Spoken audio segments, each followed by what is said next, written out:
And welcome in. Late Kick is live. It is Thursday, January 12th, the year of our Lord 2023. You know, the good thing about going to the national championship game and being around the people you're around for that extended period of time is you get a lot of intel. You get a lot of information. And trust me when I tell you, there is more going on behind the scenes in this sport right now than you could possibly imagine.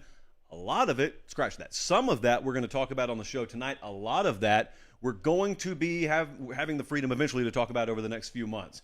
There is no off season. There is not. Do not go away just because they tell you the season ended Monday night. We're jam-packed. We are high atop a buzzing downtown Nashville, Tennessee. Why is downtown Nashville, Tennessee buzzing? Well, number one, storms already moved through. Number two, everybody's checking their whatever their names are, and seeing all this breaking news all across college football.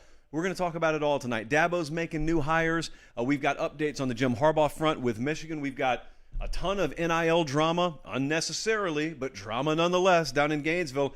I'm going to ask you, what is a dynasty? Some people are telling me they've got one at Georgia. I don't even know what one is yet, but we're going to figure that out together tonight.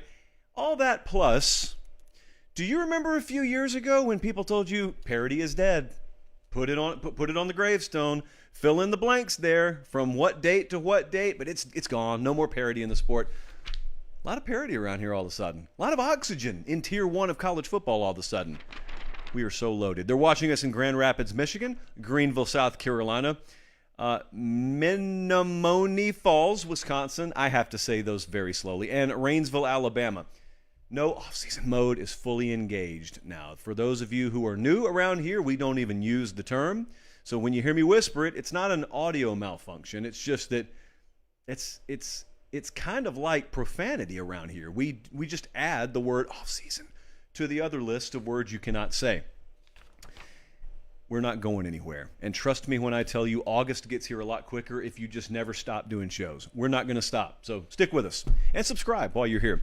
Let's get into the show tonight. We're going so many different directions. Like I said, I've got a lot of breaking news. I've got Jesse and Bradley in here just perusing Twitter and checking, sourcing, making sure we don't miss something while we're live, because given the way the day is going, there's a half-decent chance we may. So let's dive in.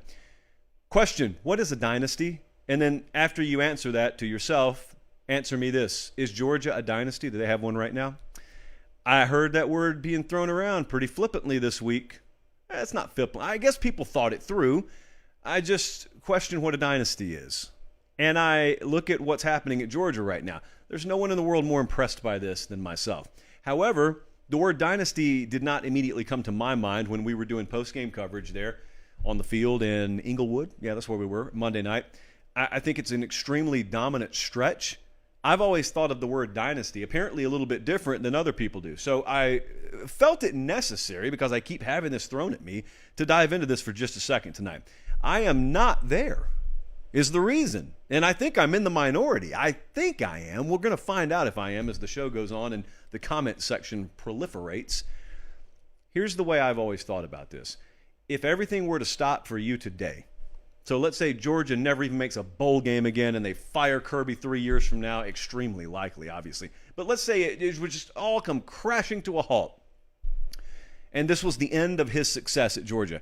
If we fast forward 20 years from now, would you look back and talk about a Georgia dynasty? Or would you look back and say they won a couple of titles in the early 2020s and that's how you talk about Georgia? Because I think the latter is true. I don't think it's the former. I think if it were to all stop now, it's a great run, but that's what I think people would look at it as. A run that got capped in the latter stages with a couple of championships. I don't think they would call it a dynasty. So anyway, I'm not saying they're not well on their way to one. That's where my mind is. I don't think that they're in dynasty territory yet, only because it should be extremely rare, or rarefied air, I guess. And I asked Jesse, hey, what do you think a dynasty is when you're putting your graphics package together today? What do you think? Well, we've had several teams win back-to-back championships. If you're not watching on YouTube, you just saw a list of them. So several programs have won back-to-back titles. I don't think that we would have looked up and down that list and said, all right, every one of those is a dynasty. So then obviously it takes more than just winning back-to-back titles, which is already in and of itself extremely difficult. Then what do we need? You would probably argue, well, even if you're winning back-to-back titles, it also needs to be contained within an extended run of success. Now that they've had. That they have had. And if that's your only definition, an extended run of pretty good success and then winning a couple of titles, which is fair, then I would get it. By the way, Jesse, do we have those 2 tweets? You're looking at Kirby. You're looking at what he's done right now. Since 2017, with the exception of the COVID year, which is thrown out for obvious reasons, it's a double-digit win or better season every year. The one thing that had been sort of the albatross around their ankle, so to speak, was, well, they're 0-4 against Nick Saban. Well, then they beat Alabama in the title game last year. They didn't play them this year. I'm going to come back to that in just a second. So we had we had several hundred tweets in response to this today, but I wanted to show a couple of them. These were some of your takes. Bobby said, Dynasty equals 3 national championships in a 5-year span. I don't necessarily think I would make it that lofty. And I'm sitting here telling you, I think it needs to be really lofty because USC didn't do that. And when I think of USC, briefly, I think of maybe a mini dynasty, somewhere between an impressive run and a dynasty. They didn't do that. The whole 3 championships thing, I don't think you need to, at least in my mind, hit a certain number of championships like the College Football Hall of Fame. You got to be a 60% winner if you're a head coach. I'm not quite there. Another one here, a period of sustained success that spans more than one iteration of a core team. That is an interesting concept. That means basically you can't just have one complete all-star squad that you recruit and you develop and then they win you multiple titles, but outside of that you never really did anything, because that's a great team, but that's not a dynasty. That was an interesting way to phrase that. Here's the interesting part. There was not a core group that just did this for Georgia. You're hearing a lot about Stetson Bennett because he was the starting quarterback eventually on these last 2 teams, the 2 teams that won championships. And if that's the way you remember these teams, that's totally fair and that's understandable. But I remember April. I remember the NFL draft. I remember 15 guys leaving last year's team that didn't play a down this year. So core group. I mean, where do we draw the line? Are there a certain number of players you have to retain from one team to another team? So as you can see, this is very subjective. It's very arbitrary. Here's where my head's at on this. It really comes down to how I remember you, which is kind of unfair, because Georgia's accomplished what many would say already in this last few years stretch what USC under Pete Carroll accomplished.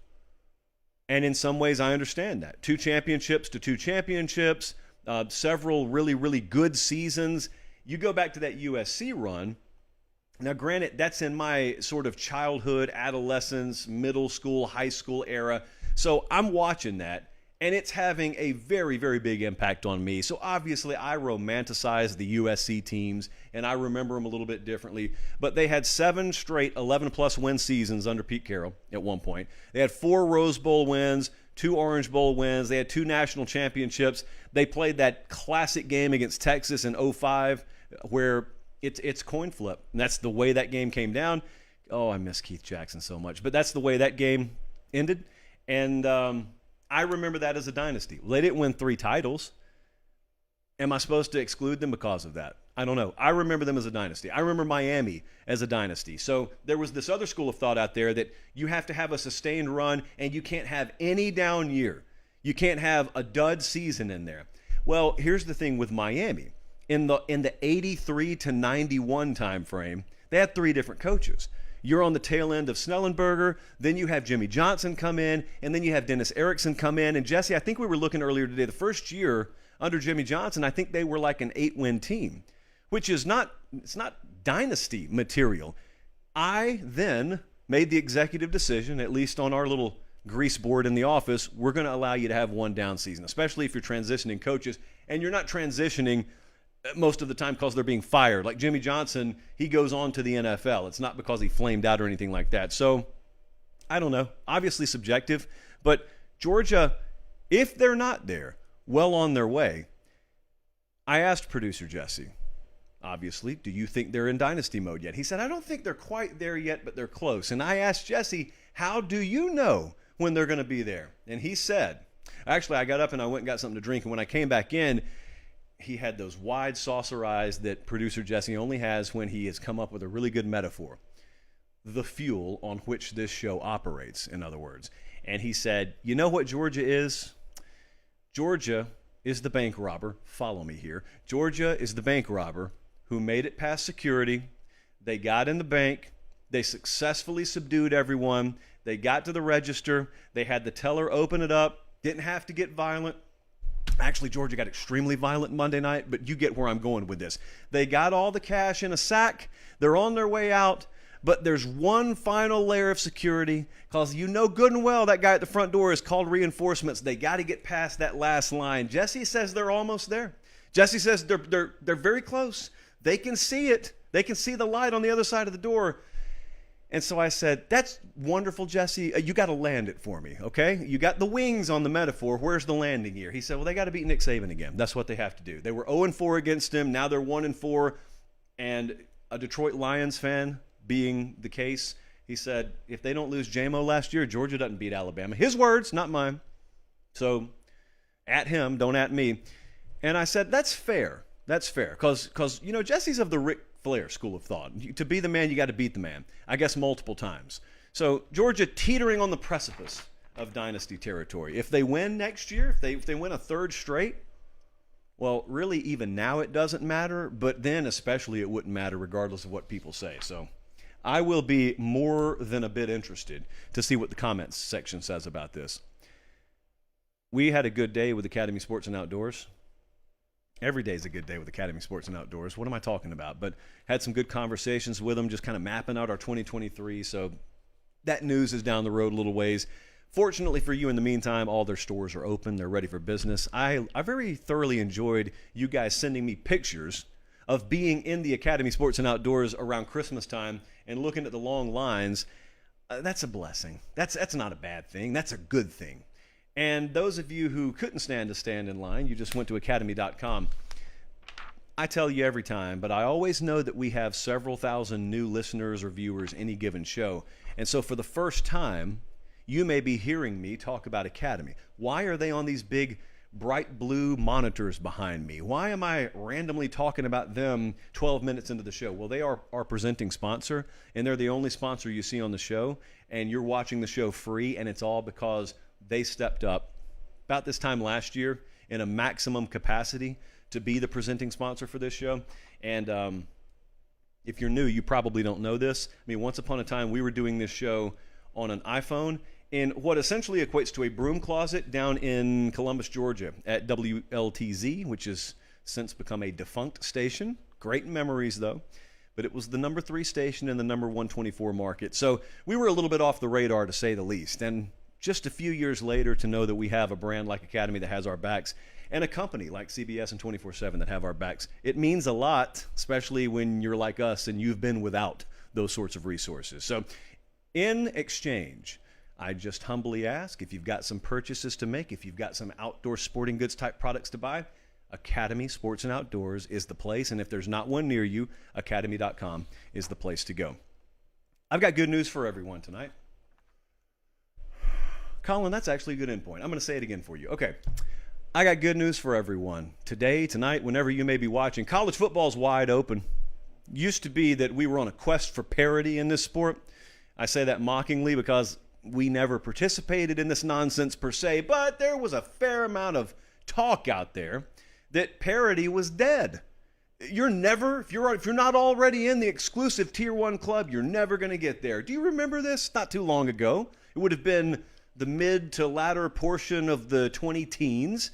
If you're not Alabama, you're not Clemson, you're not Ohio State, if you're not one of the select few that have just detached themselves and they're just pulling away from the rest of the sport, if you're not in that club, you're never going to be in that club. The quest for parity, the quest that never was, never should have been, never needed to be. We'll never see a G5 team in the playoff. We'll never see a Cinderella team make the playoff. It's just the same 4 teams every year. None of that was ever true, by the way. Now, Cincy has already disproven that. TCU just played for a national championship. They've disproven that. We are now like 9 years into the playoff. There's only been 1 year where we had no new participants in the playoff field. There have been zero, count them, doesn't take long, 0 years where the same 4 teams have made the playoff twice. It's never happened. Yet they were telling you it was happening every day. So why am I saying these things to you? Well, because for a while, even I had to admit there wasn't a whole lot of oxygen in the Tier 1 room. The Tier 1 room just means the room where the favorites hang out. Your Bamas, your Clemsons, etc. Back in the 2010s, that's where they were hanging out.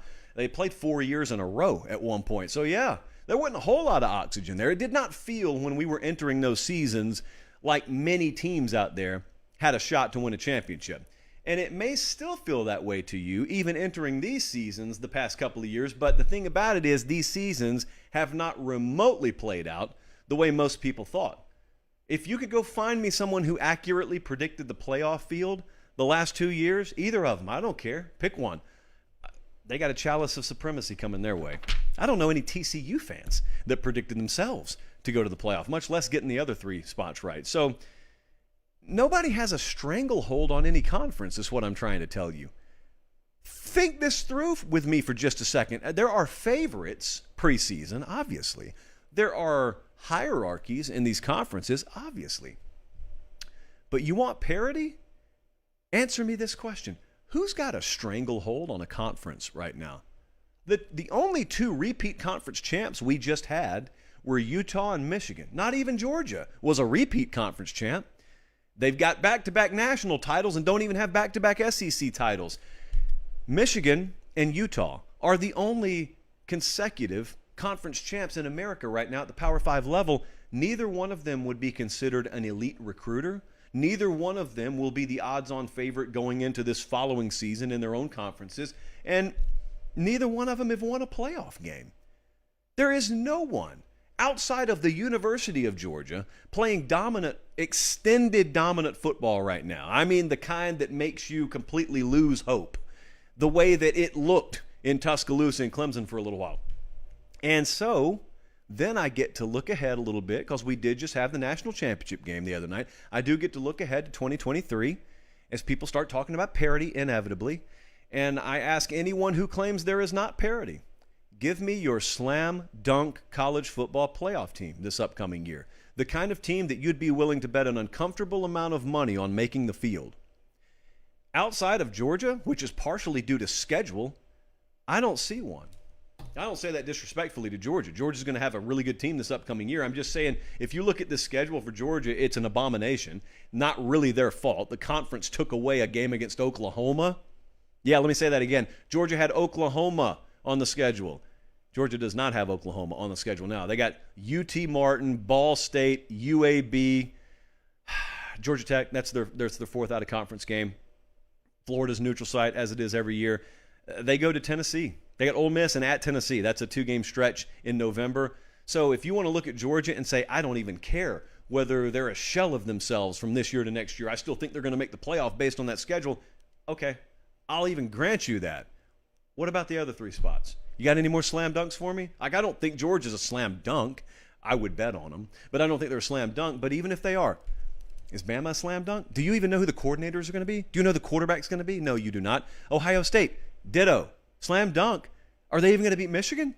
Out in the Pac-12, is Utah going to run it back? If they do, they're going to have to defy odds. And even this past season, they lost several games along the way. USC has not shown the slightest inclination to make me believe they can be consistent enough defensively to be feared yet. Oregon's still putting it together. Washington, year 1 to year 2, love what they have. But where am I supposed to have fear struck in my heart in these conferences? Same thing can be said for the Big 12. Texas and OU have not gotten their act together to the point where it sucks any of the oxygen out of the conference room there. In the ACC, Clemson made some moves today. I'm going to talk about that later in the show. But Clemson's been wobbly. There's a lot of hope reinserted into the picture there, just like there may be at Alabama. My point is, it doesn't feel so helpless anymore, does it? And while you just watch TCU do what they did this past season, while you watch Cincinnati and Michigan do what they did last season, and Michigan did it twice, I would suggest to you we're still in a window. I don't know how long this window is going to last, but we're still smack dab in the middle of a window that is ripe for playoff surprises. And this time last year, we did a fun little exercise earlier today where, we were kind of looking at who may be in the playoff that comes out of nowhere. Well, this upcoming season, You could just have random out of nowhere teams. You could have like Washington make the playoff. You could have Texas A&M, grant you, would be a monumental turnaround in one season, but they've got the raw talent there. That's a prerequisite. You're going to have players. Now, they may be a 6-win team again for all I know, but I'm saying we're in an environment that is very ripe for this to happen. Florida State, it wouldn't come out of nowhere for people who have been paying attention, but I think to the national casual public, Florida State would appear to come out of nowhere. The 2023 ACC title odds, by the way, I did not know this until just now when it popped on the screen. I had not checked this. CFP odds for 2023. Okay, well, I'm just going to assume that the ACC odds look kind of similar to this. Clemson and Florida State have the same playoff odds. Stats and Info has broken news to me. I did not know this. Plus 1,800. Those are college football playoff title odds from Caesars right now when it comes to ACC teams. And for the record, no one else is close. There's a lot of ground to be gained right now pretty rapidly, whereas once upon a time, not too long ago, it looked like it was a lost cause. It was never a lost cause because the sport never stands still and just lets a couple of programs pull off in the distance. Everyone's fighting to beat them.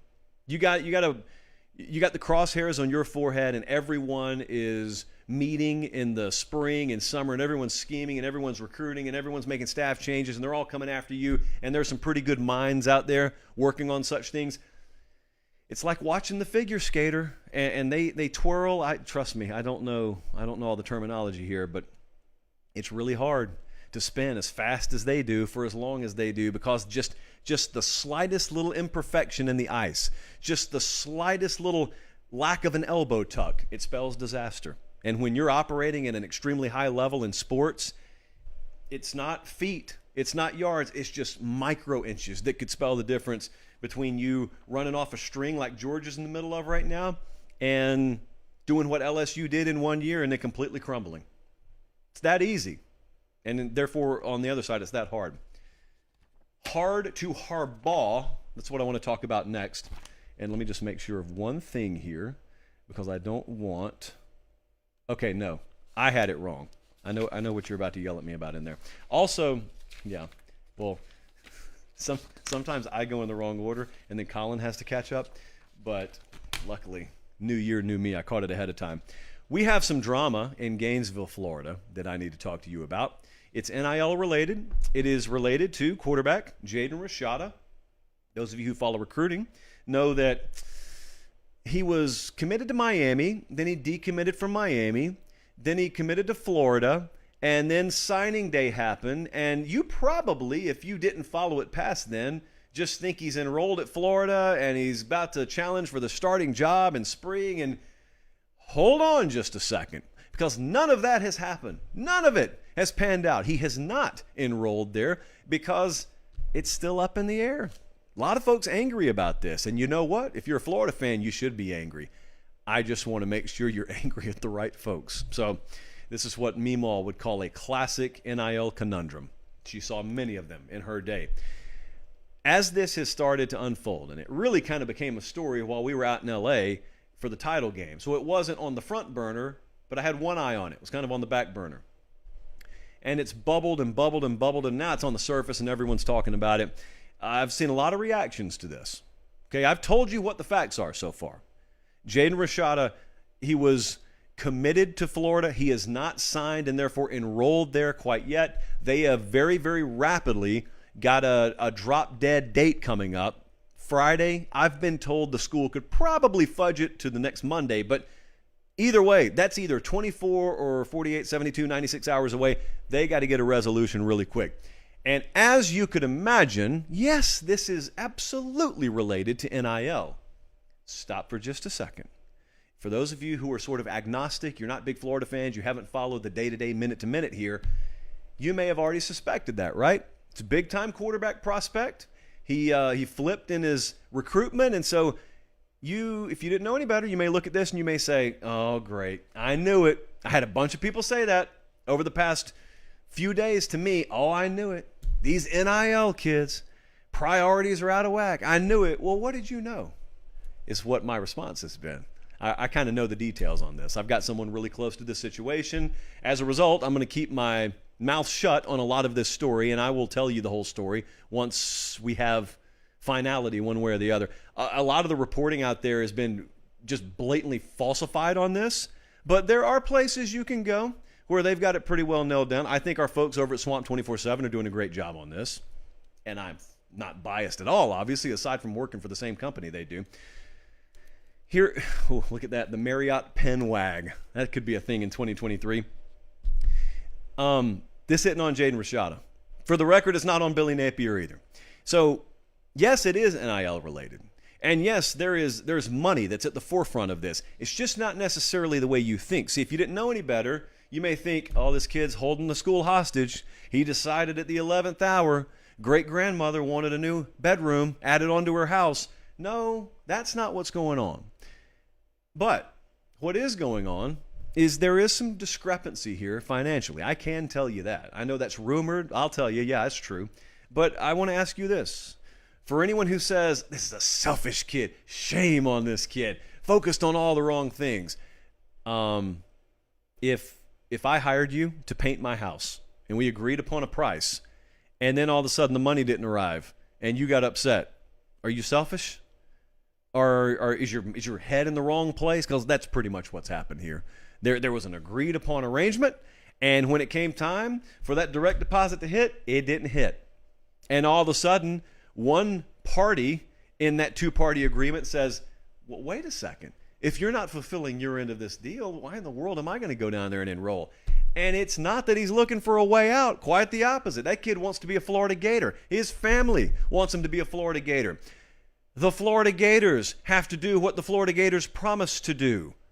And so I want to take you back now to June, because there's a lot of anger around this.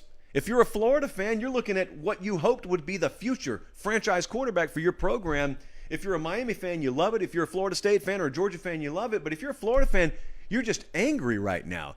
Some folks have been angry at Billy Napier today. You shouldn't be. Some folks have been angry at Jaden Rashada. He's not doing anything you and I wouldn't do if we were in the same position. You shouldn't be mad at him. I took a ton of heat back in June because I went on air and I said Florida is not good enough where they need to be, infrastructure-wise, NIL-wise, support-wise. It's hard enough to win in this league and in this sport when you do have support. It's going to be impossible to compete heads up with head coaches who do have the support when you don't have the support.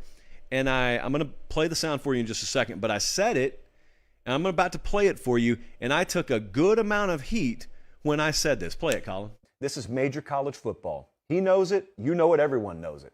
You can evaluate all you want to. You can develop all you want to. It is a talent acquisition business. And if you're not putting your coaching staff in the best position to go out and acquire talent, then you can either do one of two things. You can either recalibrate your expectation level and lower it and say, good solid 7-win season, that's what we want, Billy. Or you can give him the resources he needs to go out and compete. And right now, he's never going to come out publicly and say it. I don't think he's operating on a level playing field with some of the other staffs you're asking him to compete against. I don't think he's operating on a level playing field as Georgia. I don't think he's operating on a level playing field as Miami. And that's got to change. Or else you better get comfortable finishing second and third and watching a lot of these recruiting battles turn at the last minute. You know how frustrating that is? Now, if you're a fan, you know how frustrating it is. Imagine being that guy right there. Imagine having your face attached to all this. Florida recruiting really picked up in the days and weeks following that soundbite, which led me to believe the situation had been rectified. It led me to believe the proper parties had gotten their collective act in gear, and we were good. We were good to go. And I said as much. I followed up with that a few times on this show. I talked to, it felt like a million Florida fans. I talked to a lot of Florida fans. They said, hey, what do you think now? What do you say now? Well, I say that I'm glad you appear to have rectified the situation. Well, did they? Did they rectify the situation? Or did they do what you see a lot when it comes to pledging versus spending? See, pledging money is not spending money. Pledging money is what you do when you get really excited at 1:30 in the morning and you're watching an infomercial or a telethon. That's different than spending the money. And it almost feels to me like a lot of people understood, we're a little behind the eight ball here. We need to pledge money. And then what does the Florida coaching staff do? Well, they look at pledged money and they say, well, we can use this. Of course, this is not how it really happens in college football. But in reality, they say, well, we can use this then. Or at the very least, the collective said we could use this. And we could go after players like Jaden Rashada. And we could guarantee them this kind of money. Problem is, pledges did not become actual donations. And I don't know that they've got the money that's necessary to pay the kid. I don't know that they have that. And as a result, the kid's doing exactly what you and I would do if we were in his position. Anyone would do that. You've been promised something in written form, mind you, and they can't deliver. Well, what in the world is he supposed to do? That's not selfish. That's common sense. And I go right back to what we were talking about in June. Billy Napier has a big enough struggle. He's got a big enough task in front of him just competing as a head coach. Like, there were several inadequacies on the field this past year that have nothing to do with NIL, okay? So that's already a huge part of the equation.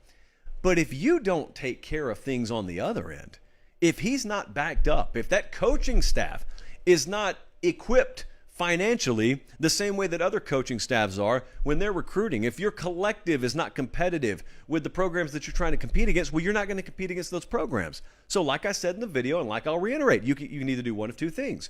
You can either recalibrate your expectations and decide you're going to be a mid-tier program, or you can step up. And the thing that's been told to me by some folks around Florida is we just flat out have some deep-pocketed boosters, if you want to call them that. But we got some folks around the Florida program who apparently think it's just a little bit beneath them to be going out and buying players. And if that's the way you think, it's your money. I'm not here to tell you how you should spend your money unless you're telling me you want a top-level football program, in which case I am telling you, you've got to spend money. You got to buy football players. That's what you have to do. Now, if your pushback is, I don't like the sound of that, I ask you, were you not always buying football players? I don't mean in the illegal manner even. I don't mean in the $100 handshake manner. I don't mean in dropping bags anonymously. I mean when you used to write those checks for facility enhancements and upgrades. What did you think you were signing that check for? Did you really care about how pretty that building was? Or did you think it was going to be more attractive to prospective student athletes who would then commit to Florida and play for your team? You were buying the player. It's just now the transaction is more direct. It's the same thing. In other words, if that collective really wants to get things in gear, just tell them, we're going to earmark this for upgrades to the program. And that can translate to transactions with kids. But who in the world that used to write checks for those sorts of things is all of a sudden turning their nose up at writing the same kind of check just to directly go to a player? Again, it's your money. It's your money. You worked hard for it, I would guess. But you got to make a decision because they're making those decisions at other programs. They are. And they've decided it's not beneath them to go and assist in the paying of players. So I don't think it's a difficult decision, but it sounds like it may be more difficult than I once thought it would be. This has got to be straightened out. This is a disaster if they lose him. They got to hold on to him. And then they've not just got to hold on to him, but they've got to reach some decisions down there operationally about how they're going to run their program. That's really what's got to happen. And if it's not going to happen, Billy Napier's wasting his time down there. You can doubt all you want to whether he's going to be a quality coach. I'm telling you, if they don't have this apparatus in gear, it won't matter what kind of coach he is. It won't matter. So you know what you expect him to do and what you're asking him to do. Back him up. Do what you have to do to back him up. And then if he fails, he fails. But if that guy fails because you're skimping on what it takes to land top-tier athletes, he's not going to be the one I'm blaming when you fire him 2 years from now. Well, he won't be the only one I'm blaming. Now, I go back to the rundown here, and it is time to talk about this. Jim Harbaugh, as of 7:34 Central Time on Thursday, January 12th, is still the head coach at Michigan. How much longer? Maybe several years. Sounds like there's a little bit more groundswell of momentum around Jim Harbaugh staying at Michigan, but this is not resolved. I don't know that it's going to be resolved until, maybe the NFL playoffs conclude. We've seen a lot of smoke around the Denver Broncos job. Rumor on the street reportedly, is that he interviewed for the job electronically. Not in person, but electronically. But we have a tweet to show you. There is a new president at Michigan, and there's been a lot of consternation up there. Rarely do I use that word. There's been a lot of discussion about how much the administration is or isn't backing up Jim Harbaugh. Well, President Ono tweeted this out today. I'm pleased to share that I have been having very positive and constructive conversations with our athletic director and football coach. His name's Jim, by the way. New president, he may not know that. He continues, Ward Manuel, that's the AD, and I both want to see Jim Harbaugh stay, he does know his name, stay as the head coach at the University of Michigan. Do you? I take him at his word. President Ono and I have not had extended conversations on this, but I take him at his word. Okay, so why was that necessary? For those of you out there who aren't privy to the day-to-day inner workings of what has been happening, that may have just sounded like president speak, if you will. Whole lot of nothing. It was necessary because one of the growing fears around the Michigan fan base, which was valid, I think, to be a fear at least, is that as they negotiate maybe a renegotiated, which is what you negotiate most times, something that's renegotiated. One of the biggest fears around the Michigan program is they're not committed long-term to Jim Harbaugh until this whole NCAA mess clears up. And I do mean mess. I laughed out loud when I read the allegations that had been presented. This is why I can't run an athletic department. I just go rogue. I just slam the door in the NCAA's face. I just say, I dare you to do something to me. We had too many assistant coaches on the field, something we spoke about on this show 2 weeks ago, by the way. Really? Did we? Really? Did we buy some kids dinner when we weren't supposed to? I don't even care if my head coach lied about it, which is what he's accused of doing, which is a level 1 violation, by the way. I cannot be an AD because I would, in no uncertain terms, tell the NCAA what I thought about that. Me knowing full well what other programs are doing. And you're coming at me with that. Anyway, that's beside the point. So there's been a fear around Michigan that since that investigation is ongoing and it won't be concluded for several weeks, the university, whether it be the AD or the president, was not going to commit to a new contract with Jim Harbaugh until it was too late.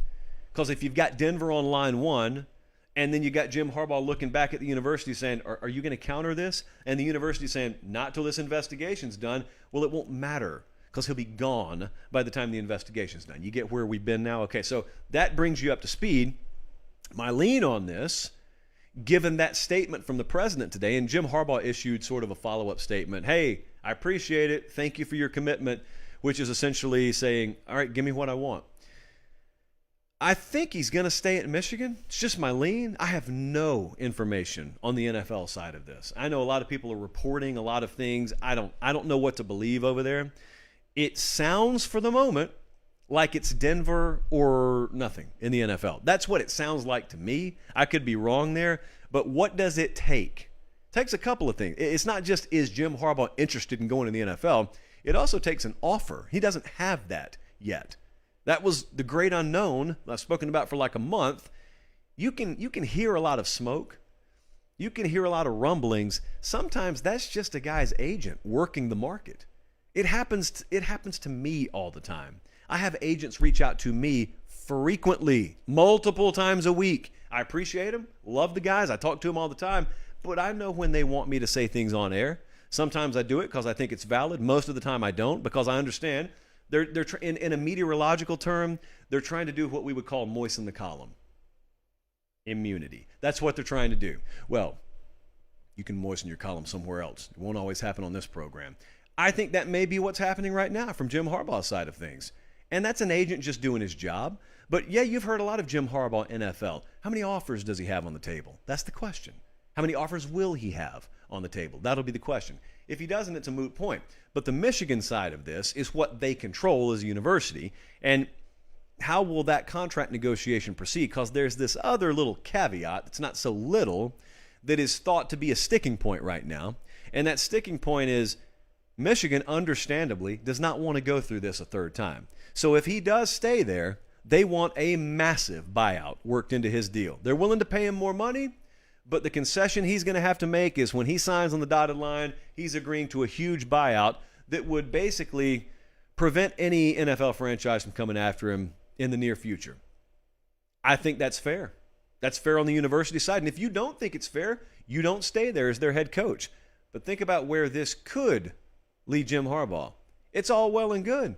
If you got a spot to land in the NFL, that's all well and good. What if you don't? What if none of those franchises offers you their head coaching job, and Michigan does not back off the requirement for a large buyout to be put in your deal? And maybe ultimately you want to go to the NFL. It's just not happening this year. What do? Well, that is where the L word comes into the equation. Leverage. And Jim Harbaugh would all of a sudden find himself without a whole lot of it. So it's been thought for a while, oh, Harbaugh's got all the leverage. He'll make a decision whenever he's ready to. Okay. All right. Well, he's got to get an offer first, or else all this is irrelevant. And Michigan's going to dictate the terms more so than him, because he's not going anywhere. He's not going to another college job, I don't think. And if he does, Michigan's fine, okay? Michigan's going to be really good next year, and Michigan's set up for the long haul, and they'll be fine. I think Jim Harbaugh will be fine. I 52-48, I think he's going to be the head coach at Michigan next year. But I think a lot of things. Those were a lot of guesses for you. Follow that contract renegotiation. That's the story at Michigan right now. They're watching us in Coffeyville, Kansas, Waycross, Georgia, and Nashville, Tennessee. I would greatly appreciate it, as would producer Jesse and director Colin, because they got to eat tonight somehow, if you would subscribe to the channel. A lot of you are watching right now. Go ahead and subscribe. It's free. There's no hidden catch there. It's free. It just helps us. And like the video while you're here, because less than a quarter of you have done that right now who are watching live. I'm not trying to shame you, but I am trying to make you feel a little bit guilty. That thumbs up button, that's the like, by the way. That's all it takes. All right, we move on. Ooh. Did you feel the ground shake over in South Carolina today? Dabo Swinney realized the error of his ways in a big way. He made a move today, and he fired his offensive coordinator. Gasp!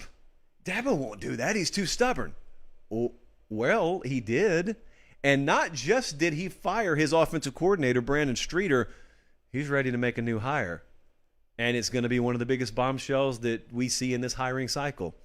Several reports indicate that as soon as tomorrow, we will see TCU offensive coordinator Garrett Riley headed to Clemson. It is hard for me to clearly enough overstate how big a hire this is. Just an absolute grand slam, perhaps even a 5-run homer, if such a thing exists for Dabo Swinney. And let me tell you, it couldn't come soon enough. Because if you look at their offensive output, it fell off a cliff pretty quickly. 2018, let's just go back to the year they won the title with Trevor Lawrence. They skull-drug Alabama out in Santa Clara. They scored 44.3 points per game that year. 2019, they went back to the title game again. They scored nearly 44 points a game. 2020, 43.5 points a game. So they're very steady. 2021, 26.3 points per game. 2022, 33.2 points per game. Do you see where things changed? Can you tell where the coaching staff got shook up a little bit? Garrett Riley, sounds like Jeff Scott's coming in again, maybe in an analyst role. Helps in recruiting a lot more than it does offense, by the way. But Garrett Riley helps on the offensive side. Slam dunk. So I couldn't help but have a lot of you DM me today and say, hey, remember this soundbite? And truthfully, I had forgotten about it, which is one of the many reasons why we have the greatest audience on the face of the earth, because half of our show prep is done by you. We need to go back to December 1st, the year of our Lord 2022. Dabo Swinney was predictably getting drugged because he would not admit that you were right about his program and he was wrong. A lot of people were saying he needed to make some new hires, he needed to get rid of guys, he needed to do this and that. And he essentially, I think it was on a coach's show, he said, hey, if y'all just want to overturn things, if y'all want to do this, maybe I'm not the right guy to be here. He got really defensive. He's a really prideful guy. And I heard some people say, oh, he's going to run himself out of Clemson. Look at him. He's so dug in. He's not going to make any changes. And I never believed that. I thought he would make changes. I just didn't think he'd give you the satisfaction of agreeing with you publicly. Colin, let's roll the footage. And especially after the season's over, they will self-scout, they'll self-evaluate, they'll do a healthy self-inventory, and there'll be a laundry list of things they want to change.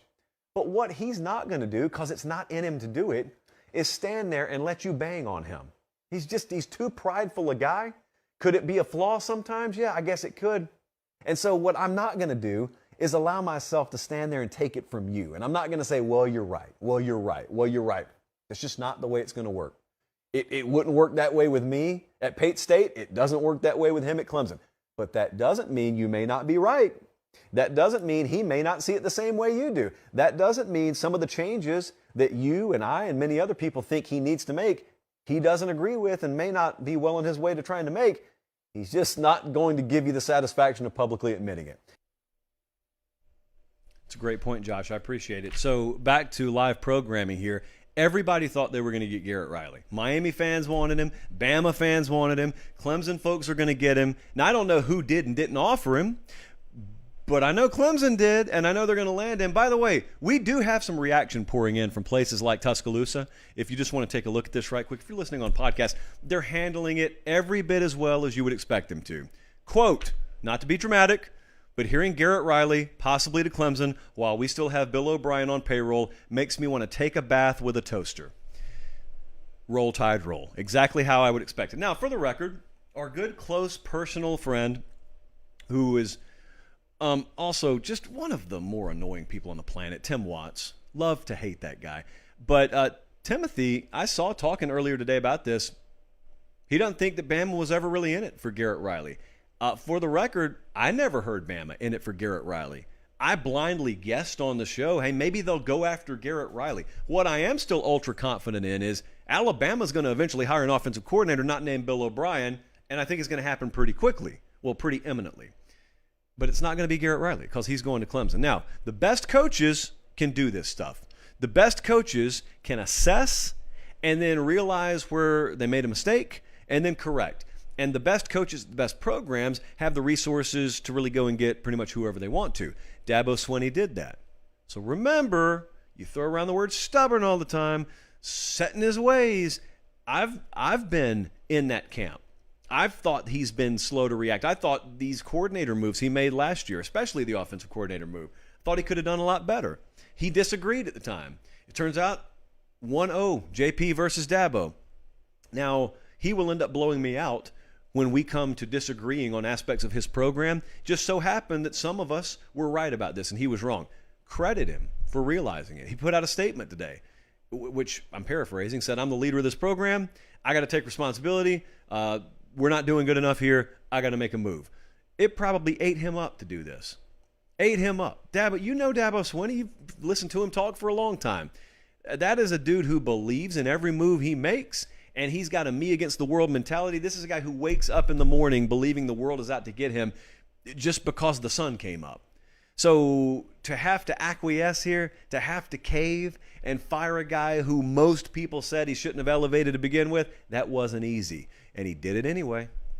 I know that sounds like the minimum requirement out there to run a program. I'm just telling you, knowing that guy from a distance, like I have observed, because that's the only way I could know him, I know that wasn't easy. So credit Dabo Swinney.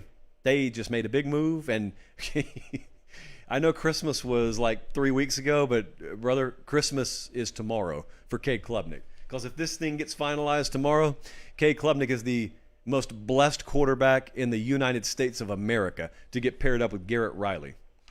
Now, how about we diversify that wide receiver room a little bit? That could be the next task. Bold prediction time. Bold predictions revisited. What did you believe in August? What would you have bet your money on that in many cases came crashing to the ground unceremoniously? Let's take a look at some of the bold predictions that were submitted to the show, shall we? Bold prediction number 1. The earliest bold prediction you'll get on this fine blah, blah, blah, blah, blah. Okay, here's the prediction. Florida and Georgia, both undefeated when they face off in Jacksonville. Ooh, this is when we were headed to 100K, huh? Now we're at nearly 170,000 subs. I put an 8.5 on this. I thought it was very bold. I didn't doubt Georgia could do it. I thought there was no shot Florida was going to be undefeated. Florida was a 3-loss team by the time they played Georgia. They had lost to, they lost Tennessee. They lost to LSU, and they had lost to Kentucky, too. Now, they beat Utah in week 1, miraculously beat Utah, so it looked like they were off to the races, and then Mark Stoops did them in the very next week. So that was an 8.5. That one missed. Put the cash in the pot over here. Next up, this one didn't come close either. It was bold. I'll grant you that. I put a 9 on this one. C.J. Stroud breaks Joe Burrow's records for touchdowns and yardage this season. C.J. Stroud didn't even break his records from the previous year. Now, fairly enough, you probably expected Jackson Smith-Njigba to be a part of the passing game, and he wasn't for pretty much the majority of the year. But C.J. Stroud had like 2,400 less passing yards than he had last year. Forget about Joe Burrow.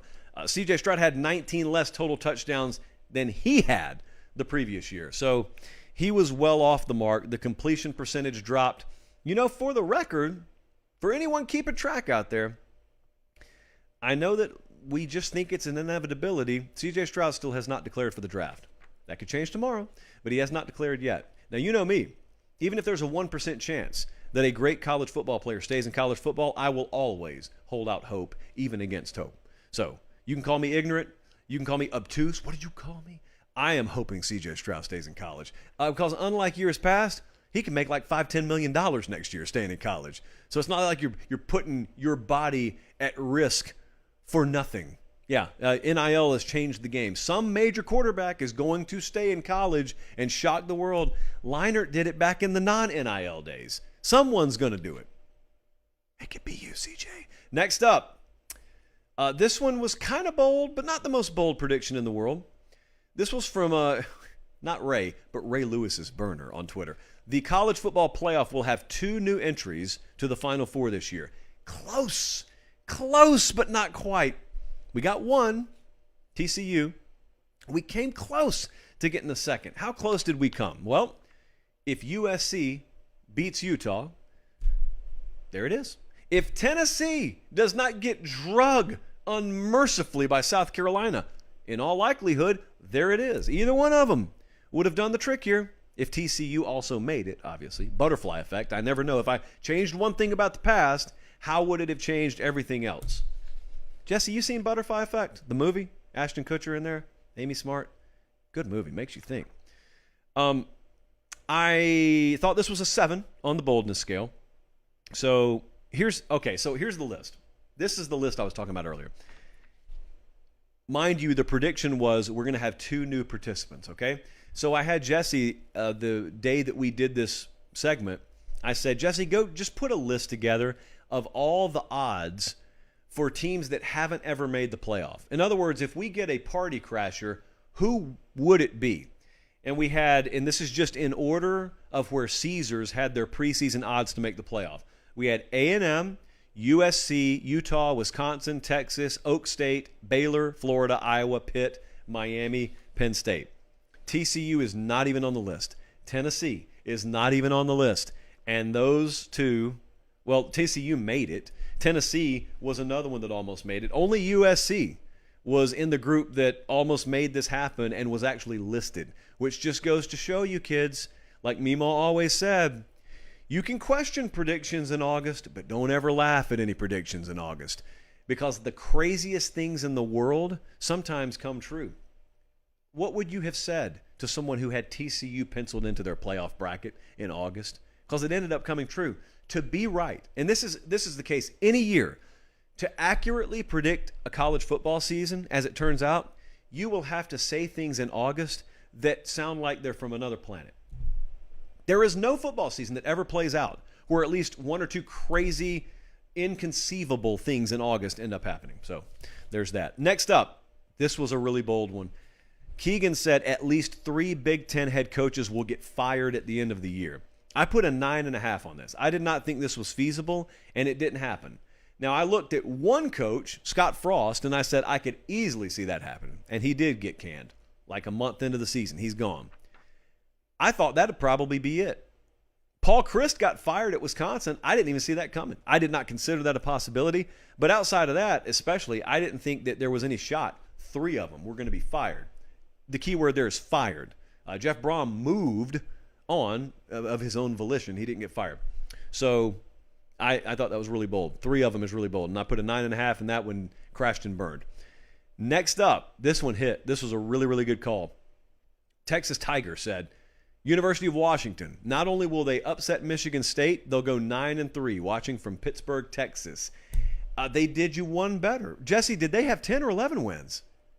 11 counting the bowl. So Washington was a 10-win team regular season, 11 wins counting the bowl, and they beat Michigan State straight up. The line was somewhere between 3 and 6. Spartans were favored, and it did not happen for them.